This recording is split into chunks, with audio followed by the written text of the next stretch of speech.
अभ्यंतर औषधियों की, जो कि मासानुमासिक चिकित्सा में दी जाती हैं। ठीक है, तो अकॉर्डिंग टू सुश्रुत है ये। ठीक है, तो क्या क्या प्रथम मास में मधुक, शाक बीज, पायसा और सुरदारू देते हैं। ठीक है, नेक्स्ट में हम द्वितीय मास में अश्मंतक, कृष्ण तिल, ताम्रवली और शतावरी देते हैं। तृतीय मास में वृषानली, पायसा, प्रियंगु, लता, उत्पल और सारिवा देते हैं। चतुर्थ मास में अनंता, सारिवा, रासना, पदम और मधुक देते हैं। पंचम मास में बृहंतद्वय, कश्मारी, शीर्षंगु और त्वचा एवं घृत देते हैं। षष्ठम मास में प्रश्नपर्णी, बलाश, गुरु, स्वदृष्टा, मधुपर्णिका देते हैं। सप्तम में श्रृंगाटक, विष, द्राक्षा, केशेरु, मधुरुक तथा शक्कर या बला देते हैं। अष्टम में कपित, बिल्व, बृहति, पटोल, इक्षु, निदिग्धा के मूलों से सिद्ध दुग्ध का पान करते हैं। नवम मास में अनंता, सारिवा, पायसा से सिद्ध क्षीर। दशम में शुंठी एवं पायसा से सिद्ध क्षीर अथवा शुंठी, मधुयष्टि एवं सुरदारू से सिद्ध क्षीर अथवा केवल पायसा से सिद्ध क्षीर का पान कराते हैं। दशम मास में क्या होता है? शुंठी और पायसा से सिद्ध क्षीर एवं शुंठी, मधुयष्टि एवं सुरदारू के सिद्ध क्षीर अथवा केवल पायसा से सिद्ध क्षीर का पान कराएंगे। एकादश मास में शिरिका, उत्पल, समंगा, मूल तथा शिवा के कल को दूध के साथ पान कराएंगे। द्वादशन के 12वें महीने में सीता, विदारी, काकोली, शीरी तथा मृगला को दूध के साथ पान कराएंगे। नेक्स्ट जो आ रहा है वो है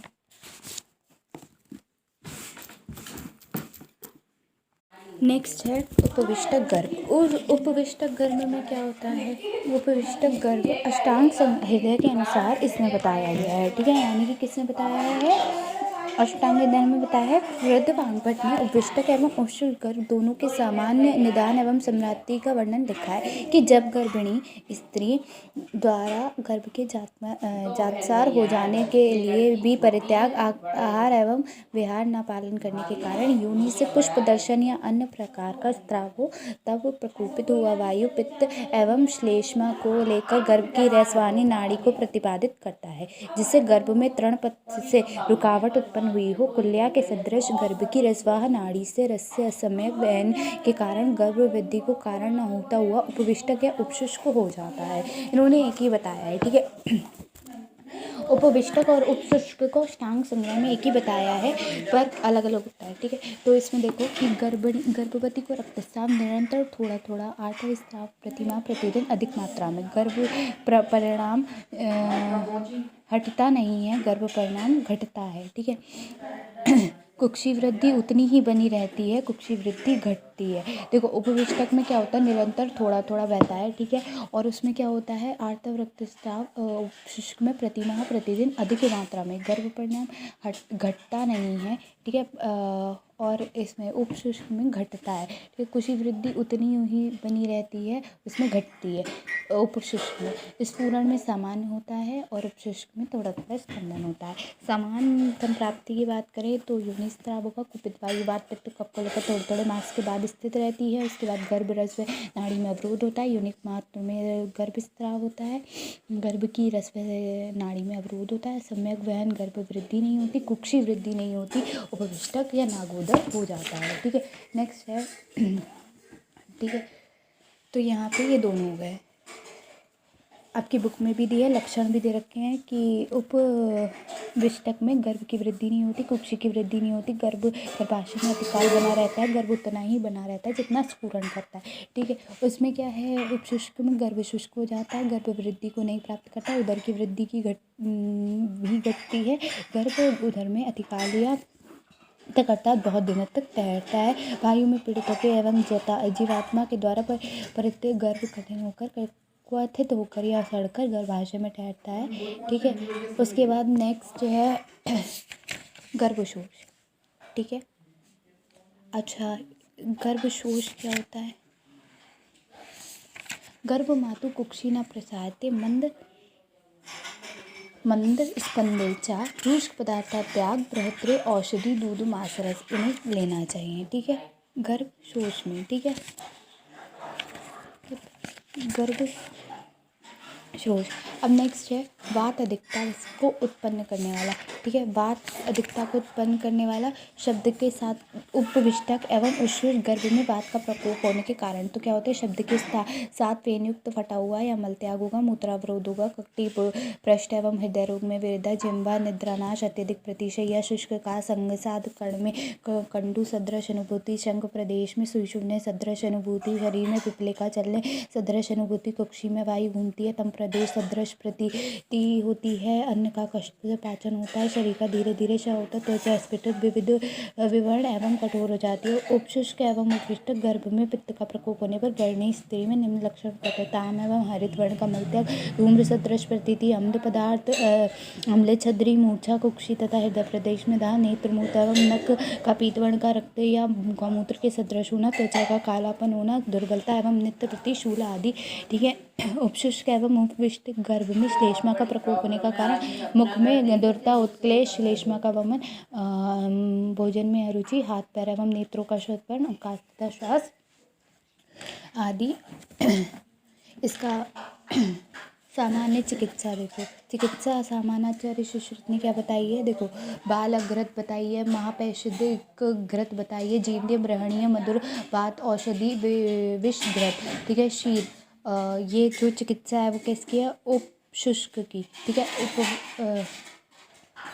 उसके बाद आम गर्भ बताया है जिससे सीता, कारंबक और मधु। ठीक है, आम। अब बात करते हैं उपविष्टक की। उपविष्टक में क्या औषधि दोगे, भोजन से तृप्त, बार बार यान वाहन समूह का भोजन, जिम्बा विकट में व्रत का प्रयास। ठीक है, सुश्रुत के अनुसार लीन गर्भ सदृश होता है, धान्य कुंटज होता है, गर्भ शोष। नेक्स्ट टॉपिक है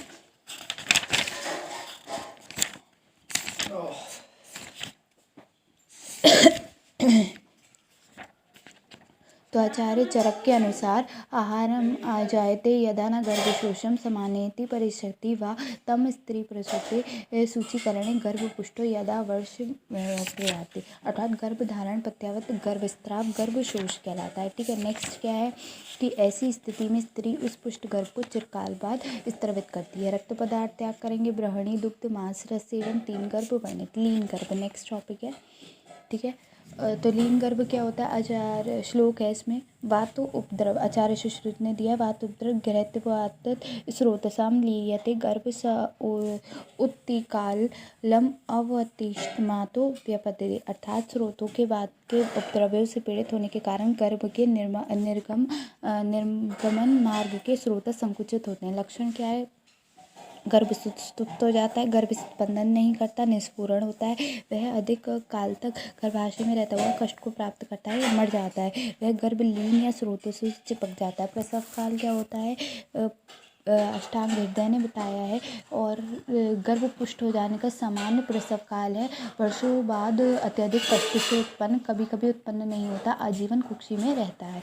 ठीक है, चिकित्सा क्या होती है इसकी कि मृदु स्नेहन क्रम से उपचार, अर्थात मृदु स्वेदन, वमन, विरेचन आदि के स्नेह द्रव्यों का प्रयोग करेंगे। बाज, मत्स्य, गव्य, शिखी, ताम्रचूर्ण, तितिर या अन्य पक्षियों का मांस, रस एवं घृत अथवा मांस यूष अथवा अधिक मात्रा में घृत या मूली के यूष के साथ रक्तशाली के मृदु, मधुर या शीतल भात का भोजन, केवल उत्कृष्ट मांस रस से साधित अनल्प स्नेह युक्त या वागु का प्रयोग, मेद मांस अकेला या दंश के साथ सेवन, मांस, तिल, बिल्व, शलाटू से साधित कुल मांस का सेवन, माधविक मधु 7 रात्रि तक पान, उपविष्टक या उपशुष्क अंतर्गत वर्णित चिकित्सा का प्रयोग स्त्री को बार बार प्रसन्न करता है। ईषत उष्ण तेल से उदर, बस्ती, वक्षण, उरु, कटी, पार्श्व व पृष्ठ प्रदेश में बार बार अभियंग करते हैं। ठीक है, फिर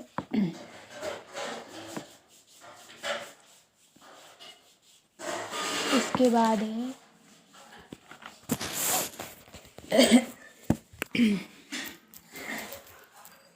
बात का जो टॉपिक है वो है मृत गर्भ। तो मृत गर्भ देखो, दान दे रखे हैं इसमें पहले, सुश्रुत स्थान। ठीक है, चरक, सुश्रुत इन सब ने दिए हैं। तो चरक का देखो क्या है, दोषों के अत्यधिक संचित होना, तीक्ष्ण द्रव्यों का अति सेवन, बात मूत्र पुरुष के वेगों का धारण करना, विषम आसन, शयन, खड़ा रहना, उदर में दबाव पड़ना, अभिघात, क्रोध, भय, शोक, ईर्ष्या, त्रास आदि, साहस अन्य कारण कार्यों का आचार सुश्रुत ने केवल 2 भागों में बताया, मानसिक उत्पात, आगंतुक उत्पात। ठीक है, उसके बाद लक्षण देखो क्या बताए हैं। मृत गर्भा स्त्री का उदर स्तंभित, स्तब्ध, शीतल, अशमंतक सदृश होता है। गर्भ में स्तंभन नहीं होता, अत्यधिक वेदना होती है, आदि का प्रारंभ नहीं होता, योनि के स्राव नहीं होता, नेत्र स्थित शिथिल हो जाता है, तम प्रतीति, व्याथा, भ्रम, श्वास पीड़ित, अत्यधिक पीड़ा होती है, मल मूत्र आदि के वेगों की उपस्थिति नहीं होती। ठीक है, आचार्य सुश्रुत में गर्भ में स्तंभन का नाश होता है, आदि का नाश होता है, स्यावत और पांडुता, उच्छ्वास में पूतिगंध होती है, शूल आता है। ठीक है, चिकित्सा में क्या क्या करते हैं? जरायु प्रतापन अर्थात जरायु पतनार्थ कर्म करते हैं। ठीक है, जरायु प्रपातनम, ठीक है, कर्म संशनम और संशमन कर्म करते हैं। ठीक है, और क्या करते हैं? मंत्र अधिकार अथर्ववेदा वित्त मिट्टी अर्थात अथर्ववेद बनते मंत्राणी कर्म करते हैं। ठीक है, और क्या है? परिदृष्ट कर्मणा शल्यस्त्राहरण नित्यते अर्थात अनुभवी शस्त्रा द्वारा शल्य का आहरण करते हैं। ठीक है, देखो अब इसकी चिकित्सा कैसे करेंगे हम।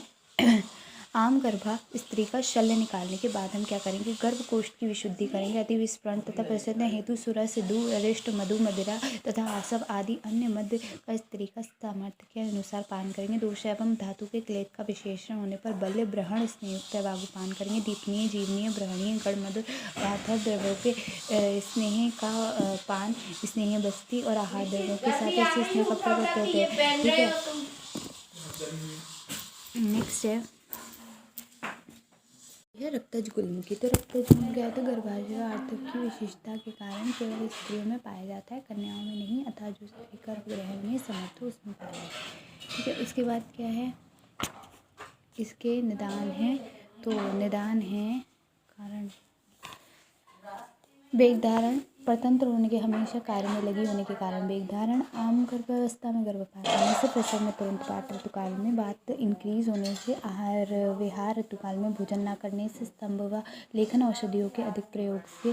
ठीक है, ये इसके कारण है। संप्राप्ति उपयुक्त निदान, बात प्रकोपित हुआ, बात से प्रविष्ट हो जाति का अवरोध कर देती है, प्रत्येक मास में रुका आर्तव खूब बढ़ा देती है और रक्तज गुल्म हो जाता है। इसके बाद श्लोक है ये लक्षण का श्लोक है। स्पंदे पीड़ितम एव नाड्योश्चितरात् सशूला सम गर्भलिंगते सा रौद्र स्त्रीभव एव गुल्मो। ठीक है, ये क्या है? लक्षण है इसका। ठीक है, अष्टांग संग्रह तो और भी है। वह गुल्म पिंड एवं रूप में देर से स्पंदन करता है, हस्तपाद आदि अंगों की फरकाहट नहीं होती है, शूल होता है, प्राह गर्भ के साथ वह सभी लक्षण स्पष्ट होते हैं, पीड़ा दाह एवं पित्तज गुल्म सदृश लक्षण होते हैं। ठीक है, उसके बाद काशूल ज्वर अतिसार छत्री अरोचक विभाग, अंगमर्द निद्रा आलस्य शरीर मूर्छता तथा भारी प्रतीत होता है, आंखों के सामने अंधकार दिखाई देता है। ठीक है, इसके बाद शरीर क्रश हो जाना। ठीक है, निरंतर वमन होना, पेट में गांठें दिखाना, शरीर नीला हो जाना, ओठ तथा स्तनों के चूचक काला पड़ जाना, स्तनों में दूध निकलना, दौड़ दर्द उत्पन्न होना, नाना प्रकार के अम्ल आदि रसों की इच्छा होना। ठीक है, अष्टांग संग्रह के अनुसार अगर हम इसकी संप्राप्ति देखेंगे तो आर्तव प्रवर्त न होकर रुक जाता है, तो वो 2 पार्ट में विभाजित होता है, शुक्र से मिलकर जीव रहित और शुक्र के बिना। ठीक है, तो उन दोनों से मिलकर क्या बनाएगा? स्त्री के बाद प्रकोपित पदार्थ सेवन से अंदर बदला हुआ गर्भ हेतु लक्षण उत्पन्न करता है, वो रक्तज गुल्म कहलाता है। पूर्व रूप क्या है? गुल्म के पूर्व रूप अरुचि या विपाक, आदमाम, आटोप एक्सेट्रा लक्षण हम पढ़ चुके। दो हृदय के कारण क्या होते हैं? जो रस धातु की वृद्धि करने वाला होता है, उत्पत्ति धर्म समानता के कारण प्राह उसी रसों की ही स्त्री में उस समय इच्छा होती है। ठीक है, रक्तज गुल्म गर्भ की प्रति प्रीति एवं प्रेम संकल्प के साथ स्त्री की सर्वतो स्त्रावों की उत्पत्ति होती है। पांडुता का कारण क्या है?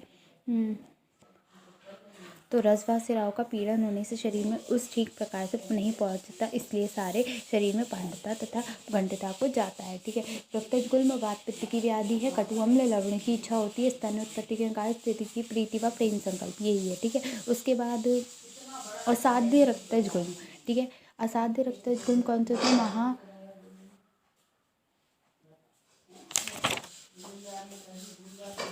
महावास्परिग्रह कृतमूलम यानी कि जड़ दृढ़, सिरा नटो सिरा जाव्याप्त। ठीक है, कटु बुए की पीड़ा, समान उनन, हस्तपाद शोष, दौर्बल्य, अरुचि, हृदयास, कास, ज्वर, तृष्णा तंद्रा प्रतिशय, ये असाध्य की चिकित्सा है। ठीक है, उसके बाद है कि रक्त गुल्म केवल पिंडी रूप में स्पंदन करता है, नहीं चिरकाल से। ठीक है, पेन विद मूवमेंट।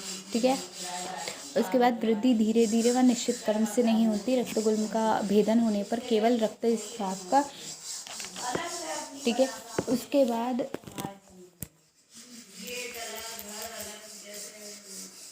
गर्भ क्या करता है, रक्तगुल्म में अंग प्रत्यंग से स्पंदन करता है, वह तीव्र गति से स्पंदन करता है। ठीक है, पेनलेस मूवमेंट होती है, शुक्र एब्सेंट होता है, मासानुपात वृद्धि होती है, तत्पश्चात क्रम से होती है, गर्भ के साथ कुक्षी की वृद्धि होती है, रक्तस्राव के साथ गर्भ होता है। ठीक है, वही है अरुचि में क्या, उपद्रव में क्या होगा, ज्वर, अरुचि, श्वास का शोषकृष्टता, ग्लानि, पीड़ा और शोक आदि उपद्रव होते हैं। काश्यप के अनुसार फल के सदृश अपने काल के परिणाम से 10 माह के पश्चात गुल्म का भी परिपाक हो जाता है। प्रसव काल में अपूर्ण होने पर, रक्तस्राव होने पर स्पंदन औषध देनी चाहिए। प्रसव काल पूर्ण होने पर रक्तस्राव में रक्त स्पंदन न देकर अनुवासन बस्ती व व्रत स्निग्ध भोजन ले घर क्या होता है, सुखपूर्वक प्रसव होता है, गुल्म पूर्ण रूप से भेदन हो जाता है। ठीक है, चरक के अकॉर्डिंग सब प्रथम हम बात शामक करेंगे, तत्पश्चात अन्य दोष अल्प से भी शांत हो जाते हैं। ठीक है, बस्ती, उत्तर बत्ती, पिपलादि घृत, पथ्यते, क्षीर, मूष, मांस, रस एक्सेट्रा, स्थापन, तीक्ष्ण द्रव, दशमूल, क्वाथ, क्षार, गौमूत्र, दुग्ध एक्सेट्रा। अनुवासन में हम फल देते हैं, तेल देते हैं। अधर है स्नेहन स्वेदन कराकर, स्निग्ध व मृदु विरेचन कराकर, प्रसव काल बीतने पर पैतृक गुल्म की कौकुली आदि से स्नेहन विरेचन कराने पर, मधुर द्रव की निरूबस्ती शिरो विरेचन बालकी सराकर।